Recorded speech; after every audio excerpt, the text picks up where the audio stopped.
Hi అండి. అందరికీ నమస్కారం. Welcome to my channel. ఈ వీడియోలో ఏపీ ప్రభుత్వ ఉద్యోగులకు మరియు పెన్షనర్లకు 12 పీఆర్సీ ద్వారా ఫిట్‌మెంట్ 23 లేదా 40% ఎంత ఫిట్‌మెంట్ ఇస్తే ఎంత జీతం పెరుగుతుందనే పూర్తి వివరాలు వీడియోలో తెలుసుకుందాము. వీడియోనైతే ఎక్కడ గాని స్కిప్ చేయకుండా ఎండ్ వరకు చూసేయండి. అప్పుడే ఇన్ఫర్మేషన్ పూర్తిగా అర్థమవుతుంది. అలాగే వీడియో చూస్తున్న ప్రతి ఒక్కరు వీడియోకి లైక్ చేయండి ఫ్రెండ్స్. ఈ వీడియోని తోటి ఉద్యోగ, పెన్షన్ మిత్రులతో అయితే షేర్ చేయండి. కొత్తగా మన ఛానల్‌ని చూస్తున్నవారు ఇంకా ఎవరైనా సబ్స్క్రైబ్ చేసుకోకుంటే వెంటనే మన ఛానల్‌ని సబ్స్క్రైబ్ చేసుకోండి. దీని ద్వారా నేను చేసే లేటెస్ట్ వీడియోస్ అన్నీ మీ వరకు రీచ్ అవుతాయి. ఇక ఆలస్యం చేయకుండా వివరాల్లోకైతే వెళ్ళిపోదాము. ఫ్రెండ్స్ ఇక విషయానికొచ్చినట్లయితే ఆంధ్రప్రదేశ్ రాష్ట్ర ప్రభుత్వ ఉద్యోగులు, ఉపాధ్యాయులు మరియు పెన్షనర్లు ఎంతో ఉత్కంఠతో ఎదురుచూస్తున్న 12వ వేతన సవరణ సంఘం అమలుకు రంగం సిద్ధమవుతోంది. ప్రతి 5 ఏళ్లకోసారి ద్రవ్యోల్బణం, జీవన వ్యయానికి అనుగుణంగా జీతాలను సవరించే ఈ యొక్క ప్రక్రియ ఉద్యోగుల ఆర్థిక భవిష్యత్తుకు ఒక కీలక ఘట్టం. ఈ కొత్త పీఆర్సీ ప్రకారంగా ఉద్యోగుల జీతాలు గణనీయంగా అయితే పెరగనున్నాయి.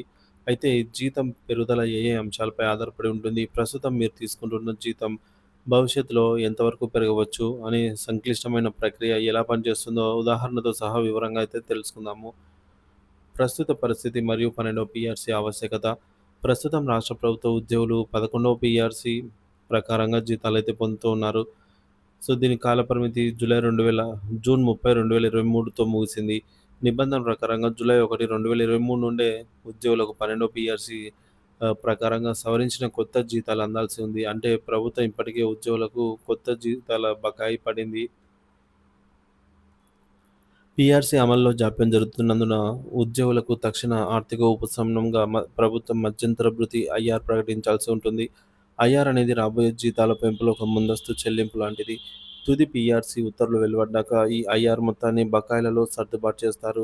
ప్రస్తుతం ఉద్యోగులందరూ ఐఆర్ ప్రకటన కోసం అయితే ఆసక్తిగా ఎదురుచూస్తూ ఉన్నారు. ఇక రెండవది కొత్త జీతం లెక్కింపు 3 కీలక సూత్రాలు. ఒక ఉద్యోగి యొక్క మూల వేతనం ప్రధానంగా 3 అంశాల కలయికతో అయితే నిర్ధారించబడుతుంది. అదేంటంటే మొదటిది ఓల్డ్ బేసిక్ పే, రెండోది విలీనం చేసే కరువు భత్యం డిఎన్ఎస్ అలవెన్స్, డిఏ మెర్జ్. ఇకపోతే మూడోది ఫిట్‌మెంట్. ఇది ఉద్యోగుల జీతాల పెంపులో అత్యంత కీలకమైన అంశం అన్నమాట. ఉద్యోగుల జీతాల పెరుగుదలను నిర్దేశించేది ఇదే అన్నమాట ఫిట్‌మెంటే.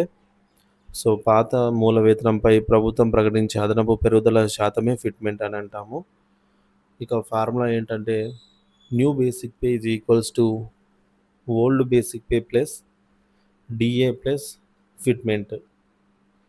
సో, ఫిట్‌మెంట్ జీతాల పెంపులో గుండెకాయ లాంటిదనమాట. ఎందుకంటే ఫిట్‌మెంట్ ఎంత ప్రకటిస్తే ఉద్యోగులకు అంత మేర ప్రయోజనం చేకూరుతుంది. ఉద్యోగ సంఘాలు రాష్ట్ర ఆర్థిక పరిస్థితి మరియు రాజకీయ పరిస్థితులను బేరీజు వేసుకొని ప్రభుత్వం దీనిపై తుది నిర్ణయం తీసుకుంటుంది. గత చరిత్ర 10వ పీఆర్సీలో 43% ఉన్న ఫిట్‌మెంట్‌ను 11వ పీఆర్సీలో 23%కి తగ్గించడం తీవ్ర విమర్శలకు దారితీసింది. దీనిని ఉద్యోగ సంఘాలు రివర్స్ పీఆర్సీగా అభివర్ణించాయి. మరి ప్రస్తుతం 12వ పీఆర్సీకి సంబంధించి అంచనాలు ఒకసారి చూసుకున్నట్లయితే, ఈసారి ఉద్యోగ సంఘాలు కనీసం 30% నుంచి 45% వరకు ఫిట్‌మెంట్ డిమాండ్ చేస్తున్నాయి. సో, మనం ఇక్కడ 11వ పీఆర్సీ నాటి 23% ఫిట్‌మెంట్‌ను మరియు ఉద్యోగ సంఘాలు ఆశిస్తున్న 35% ఫిట్‌మెంట్‌ను ఉదాహరణగా తీసుకొని లెక్కిద్దాము. ఉదాహరణతో జీతాల లెక్కింపు. పీఆర్సీ అమలు తేదీ జూలై 1, 2023. విలీనం చేయవలసినటువంటి డిఏ 22.75% అని అనుకున్నట్లయితే, అటెండర్ స్థాయి ఉద్యోగికి తక్కువలో తక్కువ రూ. 20,000 అయితే ఉంటుంది కాబట్టి, సో, ఈ 20,000ను బేసిక్ పేగా తీసుకొని ఇందులో 22.75% డీఏగా తీసుకొని, ఫిట్‌మెంట్ 23% ప్రకారంగా చూస్తే రూ. 4,600, 30% అనుకుంటే రూ. 7,000 అవుతుంది. సో, మొత్తానికి కొత్త బేసిక్ పే అయితే 23% ఫిట్‌మెంట్‌తో 20,000 బేసిక్ పే వరకు 29,150. అదే ఫిట్‌మెంట్ 30%తో ఉన్నట్లయితే రూ. 31,550 అవుతుంది. అంటే ఇక్కడ ఫిట్‌మెంట్ అనేది ఎంతో కీలకమో మనకు అర్థమవుతుంది. ఈ మొత్తాన్ని కొత్త మాస్టర్ స్కేల్స్‌లో సమీపంలోని తదుపరి స్టేజ్‌కి అయితే స్థిరీకరిస్తారు. సో, ఈ విధంగా 29,200 లేదా 36,600గా అయితే స్థిరీకరించవచ్చనమాట. ఇక రెండో ఉదాహరణ జూనియర్ అసిస్టెంట్ స్థాయి ఉద్యోగి 11వ పీఆర్సీ ప్రకారం పాత వేతనము రూ. 25,220 అనుకుందాము.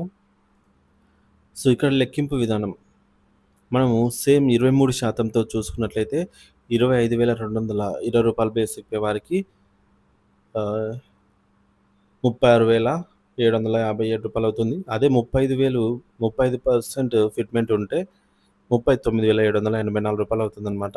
మాస్టర్ స్కేల్‌లో దీన్ని సుమారుగా 36,800 లేదా 39,800 అయితే స్థిరీకరించవచ్చు. ఇక కొత్త మూల వేతనం నుండి గ్రాస్ సాలరీ లెక్కింపు. సో, కొత్త మూల వేతనం ఖరారైన తర్వాత దానిపైన డీఏ, హెచ్ఆర్ఏ అలాగే సీసీఏ వంటివి కలిపి గ్రాస్ సాలరీని లెక్కిస్తారు.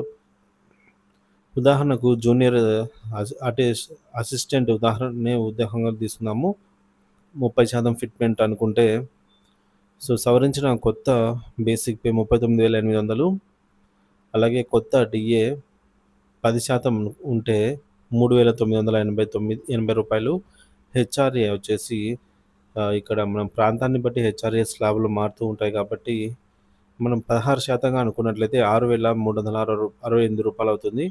సో, కొత్త ఎస్టిమేటెడ్ గ్రాస్ సాలరీ అయితే మనకు 50,148 ప్లస్ ఇతర అలవెన్స్‌లు. సో, పాత జీతంతో పోలిస్తే గ్రాస్ సాలరీలో గణనీయమైన పెరుగుదల స్పష్టంగా కనిపిస్తుంది. పీఆర్సీ అమలు ప్రక్రియ మరియు తదుపరి దశలు. ఈ జీతాల పెంపు వాస్తవ రూపం దాల్చాలంటే కొన్ని ప్రక్రియలు పూర్తి కావాల్సి ఉంటుంది. పీఆర్సీ కమిటీ నియామకం. ప్రభుత్వం ముందుగా ఒక నూతన పీఆర్సీ కమిటీని నియమించాలి. నివేదిక సమర్పణ. ఆ కమిటీ ఉద్యోగ సంఘాల అభిప్రాయాలు, ద్రవ్యోల్బణం, రాష్ట్ర ఆర్థిక పరిస్థితిని అధ్యయనం చేసి ప్రభుత్వానికి నివేదిక సమర్పిస్తుంది. మూడోది చర్చలు మరియు ఆమోదము. ప్రభుత్వం ఆ నివేదికపై ఉద్యోగ సంఘాలతో చర్చలు జరిపి ఫిట్‌మెంట్‌పై తుది నిర్ణయం తీసుకొని మంత్రివర్గ ఆమోదం పొందుతుంది. నాలుగోది ఉత్తర్వులు జారీ జీవో. ఆ తర్వాత పే ఫిక్సేషన్ చేస్తూ అధికారిక ఉత్తర్వులు జారీ చేస్తుంది. ఈ ప్రక్రియ మొత్తం పూర్తి కావడానికి కొంత సమయం పట్టవచ్చు. ఈ జాప్యాన్ని దృష్టిలో ఉంచుకొని ఉద్యోగులకు తక్షణ ఉపశమనంగా ప్రభుత్వం మొదట మధ్యంతర భృతి ఐఆర్‌ను ప్రకటించే అవకాశం ఉంది. 12వ పీఆర్సీ అమల్లో ఆంధ్రప్రదేశ్ ప్రభుత్వ ఉద్యోగుల జీతాలు భారీగా అయితే పెరగనున్నాయనేది నిర్వివాద అంశం. అయితే ఈ పెరుగుదల ఎంత శాతం ఉంటుంది అనేది ప్రభుత్వం ప్రకటించే ఫిట్‌మెంట్ పైనే ప్రధానంగా ఆధారపడి అయితే ఉంటుంది. కాబట్టి ఉద్యోగులు మరియు ఉపాధ్యాయులు, పెన్షనర్స్ అంతా కూడా ప్రస్తుతం కొత్త పీఆర్సీ కమిటీ నియామకం మరియు మధ్యంతర భృతి ఐఆర్ ప్రకటన కోసం ఆశగా ఎదురుచూస్తూ ఉన్నారు. ప్రభుత్వం నిర్ణయాలు వారి ఆశలను ఏ మేరకు నెరవేరుస్తాయనేది వేచి చూడాలి. మనకు దగ్గరలో దసరా పండుగ కానుకగా పీఆర్సీ కమిషన్ మరియు ఐఆర్ ప్రకటించే అవకాశాలు ఉన్నట్టుగా తెలుస్తుంది.